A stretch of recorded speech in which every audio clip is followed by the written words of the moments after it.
सभी मित्रों को राम राम। मित्रों, स्वागत है आपका फिर से एक बार। देखिए, बहुत इंपॉर्टेंट आप लोगों के संविधान का पार्ट साथियों। एक सवाल आप लोगों को पक्का बनता है, हो सकता है कई बार दो भी बन जाए। भारत के संविधान की प्रस्तावना प्रस्तावना से आपका सवाल बनता ही बनता है साथियों, कोई नहीं रोक सकता। और प्रस्तावना को बहुत बारीकी से पढ़ना पड़ता है। ये है बहुत आप लोग देखने में छोटा सा लग रहा है साथियों, लेकिन इसमें पूरा संविधान का जो उद्देश्य है, संविधान के क्या लक्ष्य हैं, किस प्रकार के शासन व्यवस्था की स्थापना करना चाहते हैं हम लोग, किस किस प्रकार की स्वतंत्रता देना चाहते हैं, किस प्रकार की समानता देना चाहते हैं हम लोग साथियों, किस प्रकार के न्याय देना चाहते हैं, सब उद्देश्य हमारे यहाँ लिखे हुए हैं। देखिए, एक एक बात करते हैं हम लोग कि मित्रों, कि ये जो आप लोगों की प्रस्तावना है, प्रस्तावना की शुरुआत कहाँ से होती है, प्रस्तावना है क्या चीज, कि हम किन उद्देश्यों को प्राप्त करना चाहते हैं, क्या हमारा लक्ष्य है, तो उसकी हमें जानकारी होनी चाहिए। तो वे प्रस्तावना होता है, जिसे हम लोग उद्देश्य का भी बोल सकते हैं। और आपको पता है, संविधान सभा के समक्ष साथियों जो उद्देश्य प्रस्ताव रखा था, वह पंडित जवाहरलाल नेहरू के द्वारा 13 दिसंबर 1946 को रखा गया था। वे जो पारित हुआ साथियों 22 जनवरी 1947 को संविधान सभा द्वारा ये पारित कर दिया गया। और तब रखा था पंडित नेहरू ने, तो ये बात बताई थी कि हमें आगे बढ़ने से पहले जान लेना चाहिए कि हमारा उद्देश्य क्या है। तो उसी से साथियों कहीं ना कहीं आप लोगों के प्रेरित है, आप लोगों के उसी का सहार है, आप लोगों की क्या है, प्रस्तावना। आपने सर प्रस्तावना में क्या कोई संशोधन हो सकता है, क्या ये मूल प्रस्तावना वही है जो हम लोगों ने नहीं। देखिए, एक बेरुबारी वाद था साथियों, उसमें मामला उठा, लंबा चौड़ा वाद है, अलग से करवाऊंगा आप लोगों को। तो निर्णय दिया कोर्ट ने, सुप्रीम कोर्ट ने साथियों, कि आप लोगों को उच्चतम न्यायालय ने निर्णय दिया कि ऐसा है कि प्रस्तावना संविधान का अंग है ही नहीं। आप मानना कि संशोधन कर सकते हो, लेकिन संशोधन कर सकते हो संविधान में कर सकते हो आप लोग, प्रस्तावना में संशोधन करने की आपको पावर ही नहीं है, क्योंकि प्रस्तावना संविधान का अंग है ही नहीं। फिर मामला चलता रहा साथियों। फिर आया, हम लोग आप सब पढ़ते हो कि साथियों आपके केशवानंद भारती 1973, ठीक है। तो उसमें स्पष्ट रूप से सर्वोच्च न्यायालय ने साथियों ये निर्णय दिया कि आप प्रस्तावना संविधान का अंग है, हम स्वीकार करते हैं प्रस्तावना संविधान का अंग है, और इसमें आप संशोधन कर सकते हो, लेकिन एक शर्त है। शर्त यह है कि आप मूलभूत ढांचे को नहीं छोड़ेंगे, मूलभूत सिद्धांतों को नहीं छेड़ेंगे। आप माना चेंज कर सकते हो, लेकिन लेकिन लेकिन अंग है, लेकिन ध्यान रखना ये प्रस्तावना न्याय योग्य नहीं है। दूसरी बात, आप इसके मूलभूत ढांचे को नहीं छेड़ सकते। हमारे मूलभूत ढांचे क्या क्या है वे आपको अलग से मैं करवाऊंगा साथियों। मूलभूत है क्या क्या है वे बताऊंगा आप लोगों को। अब बात करते हैं हम लोग, फिर क्या हुआ, फिर संशोधन हुआ। 42वां संविधान संशोधन साथियों 1976 के द्वारा प्रस्तावना में संशोधन हुआ। और आपसे पूछा कितनी बार हुआ, अब तक एक बार हुआ। क्या हुआ, 3 शब्द जोड़े गए साथियों। 3 शब्द कौन कौन से हैं, देखिए यहां पे हम लोग देखेंगे। तो एक तो समाजवादी, एक पंथ निरपेक्ष, एक अखंडता। तो कौन निम्न में से कौन सा शब्द भारत की संविधान की मूल प्रस्तावना नहीं था, आपसे पूछेगा समाजवादी, पंथ निरपेक्ष और अखंडता। चौथा आपको कोई और देगा। पहले पैरे में साथियों समाजवादी और पंथ निरपेक्ष जोड़ा गया, और छठे पैरे में आपकी अखंडता जोड़ा गया। बराबर आपको पता होना चाहिए। तो एक बार संशोधन हुआ साथियों 42वां संविधान संशोधन के द्वारा। और दूसरी बात क्या है कि जो जोड़ा गया, 3 शब्द जोड़े गए, वे आपको पता होना चाहिए, उनका क्रम पता होना चाहिए। समाजवादी, पंथ निरपेक्ष साथियों और अखंडता। क्रम पूछ सकता है आपसे, पहले कौन सा, फिर कौन सा, फिर कौन सा। ये हुआ हमारा साथियों बात। अब बात करते हैं हम लोग कि प्रस्तावना में लिखा क्या है। देखिए साथियों, ये आपके सामने, हम भारत के लोग भारत को एक, पहला यहां से प्रस्तावना संयुक्त राष्ट्र के साथियों 4 संघ से वहां से ले गया है ये। तो हम लोग बात करें कि हम भारत के लोग यानी भारत को, ये हम भारत के लोग से साथियों ये प्रस्तावना शब्द शुरू होता है। प्रस्तावना, ये ध्यान रखेंगे, ये संकेत देता है कि भारत में जनता सर्वोच्च है और संविधान जनता के प्रतिनिधि बना रहे हैं। लेकिन साथियों जनता में सर्वोच्च शक्ति है, हम सब जनता के पीछे हैं, यानी सर्वोपरि है वे कौन है, जनता है। ध्यान रखें, इस बात को ये अंकित करती है। हम भारत के लोग, भारत को एक संपूर्ण प्रभुता संपन्न, साथियों संपूर्ण प्रभुता संपन्न का मतलब है कि हम अपने आप में साथियों स्वतंत्र हैं, हम पूर्ण हैं आंतरिक और बाहरी मामलों में, हम किसी अन्य देश पर साथियों टिके हुए नहीं है, हम अपने आप में सक्षम है। ये कहता है संपूर्ण प्रभुता संपन्न।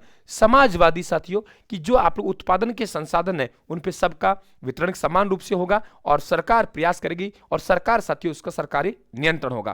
पंथ निरपेक्ष साथियों, पंथ निरपेक्ष का मतलब होता है कि राज्य का अपना कोई धर्म नहीं है। धार्मिक मामले व्यक्ति के साथियों व्यक्तिगत है, ये राज्य का कोई धर्म नहीं है, सभी धर्म समान है। ये पंथ निरपेक्ष का मतलब होता है साथियों। लोकतंत्रात्मक जनता के लिए जनता के द्वारा शासन साथियों आप पढ़ते हो अब्राहम लिंकन का है। तो ध्यान रखें आप लोग कि जनता द्वारा शासन होगा, ठीक है, जनता द्वारा प्रतिनिधियों द्वारा शासन किया जाएगा। ये होता है साथियों लोकतांत्रिक का मतलब एक एक बात को समझता चलना, क्योंकि डायरेक्टली आपसे यहाँ सवाल पूछेगा और सीमित सवाल है प्रस्तावना साथियों, और फिर भी हम गलत कर बैठेंगे तो हमारा ये बहुत बड़ा गुनाह होगा, ध्यान रखना।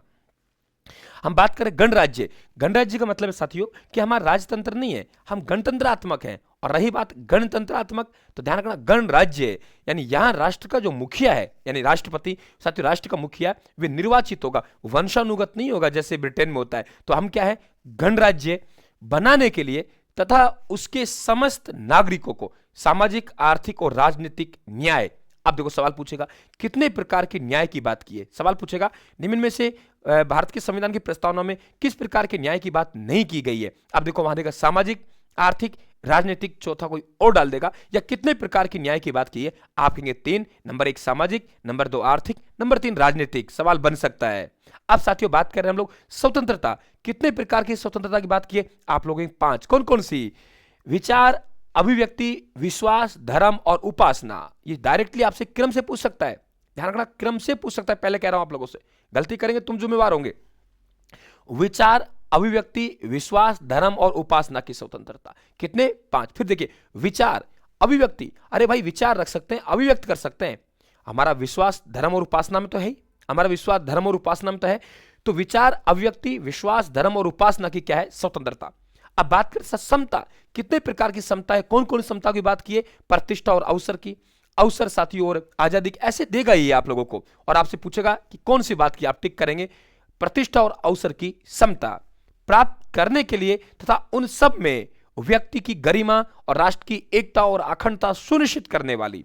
ध्यान रखना आप लोग, व्यक्ति की गरिमा और राष्ट्र की एकता और अखंडता, अखंडता मूल प्रस्ताव नहीं था, 42वां संविधान संशोधन 1942 के द्वारा आपके जोड़ा गया, 76 के द्वारा जोड़ा गया 42वें। ध्यान रखना, व्यक्ति की गरिमा और राष्ट्र की एकता, अखंडता सुनिश्चित करने वाली बंधुता बढ़ाने के लिए दृढ़ संकल्प होकर अपनी संविधान सभा में आज दिनांक 26 नवंबर 1949 को, यानी हमारी प्रस्तावना कब बन के तैयार हुई, संविधान कब बन के तैयार हुआ, 26 नवंबर 1949 को, मिति मार्ग आपके शीर्ष शुक्ला सप्तमी विक्रम संवत 2006, विक्रम संवत साथियों 2006, 49 में 57 प्लस करेंगे, सन में हम 57 प्लस करेंगे, संवत शाम के निकल के आ जाएगा। हमारा संविधान कब बन के तैयार हुआ साथियों, तो हमारा संविधान बन के तैयार हुआ 26 नवंबर 1949 को, और ये आपके विक्रम संवत। इस संविधान को अंगीकृत, ये शब्द ध्यान रखना, अंगीकृत, अधिनियमित और आत्मर्पित, अंगीकृत, अधिनियमित और आत्मर्पित, अंगीकृत, अधिनियमित और आत्मर्पित, अंगीकृत, अधिनियमित और आत्मर्पित, अंगीकृत, अधिनियमित और आत्मर्पित, अंगीकृत, अधिनियमित और आत्मर्पित, अंगीकृत, अधिनियमित और आत्मर्पित, ये तीनों शब्दों को ध्यान रखेंगे। अब यहां ध्यान रखना, यह बात नहीं लिखी हुई है कि संविधान कब लागू होगा, संविधान लागू कब होगा, यह बात अनुच्छेद 394 में लिखी हुई है कि ये अनुच्छेद है 15+1 मैक्सिमम 394, हम 26 नवंबर 1949 को लागू होंगे। शेष जो संविधान है 26 जनवरी 1950 को लागू होगा, क्योंकि 26 जनवरी का दिन साथियों हमारा ऐतिहासिक दिन था, यह बराबर आपको पता होना चाहिए। तो बिल्कुल कहानी क्लियर हुई। अब देखिए आप लोग यहां बात करें कि साथियों कुछ विद्वानों ने प्रस्तावना को कुछ नाम दिए, जैसे हम लोग बात करें आप लोगों के, तो गोलकनाथ साथियों बनाम पंजाब राज्य विवाद, उसमें कहा संविधान की मूल आत्मा है। ध्यान रखना, डॉक्टर भीमराव अंबेडकर ने अनुच्छेद 32 संवैधानिक उपचारों के अधिकार को, यह ध्यान रखना, मूल आत्मा कहा है, यह भी आप ध्यान रखेंगे। के एम मुंशी ने साथियों राजनीतिक जन्मपत्री कहा है, और सुभाष कश्यप साहब कह रहे हैं कि संविधान शरीर है तो उद्देश्य का उसकी आत्मा है, और उद्देश्य का आधारशिला है तो संविधान उस पर खड़ी अटालिका है। यह भी आप लोग ध्यान रखेंगे, बढ़िया सवाल आप लोगों का बन सकता है साथियों, तो ये आपको बराबर ध्यान रखना है। तो ये मित्रों आप लोगों को प्रस्तावना, शायद मेरे हिसाब से एक सवाल बनेगा आप लोगों को पक्का, सेकंड ग्रेड में आपको जहां भी आप एग्जाम देंगे एक सवाल प्रस्तावना से बनता है, और अब मैं उम्मीद करता हूं ये प्रस्तावना आपके साथियों, ये शब्द है, ये आपके प्रस्तावना से गलत नहीं जाएगा, ये भी आप ध्यान रखें, प्रस्तावना से गलत नहीं जाएगा, किसी भी हालत में नहीं जाना चाहिए, ये ध्यान रखें आप लोग साथियों। पूरी तरीके से आपको एक एक बात पता होना चाहिए। प्रस्तावना की भाषा ऑस्ट्रेलिया से ली गई है, और प्रस्तावना का विचार साथियों यूएसए से लिए गए। तो राम राम, वही बात, आपको भी राम राम और आपके घर वालों को भी राम राम। जरूर कहना कि अशोक सर है हमारे मीणा जी अलवर के, उन्होंने राम राम कहा है, बिल्कुल राम राम, धन्यवाद, थैंक यू। पीडीएफ भाई टेलीग्राम से प्राप्त करते रहें आप।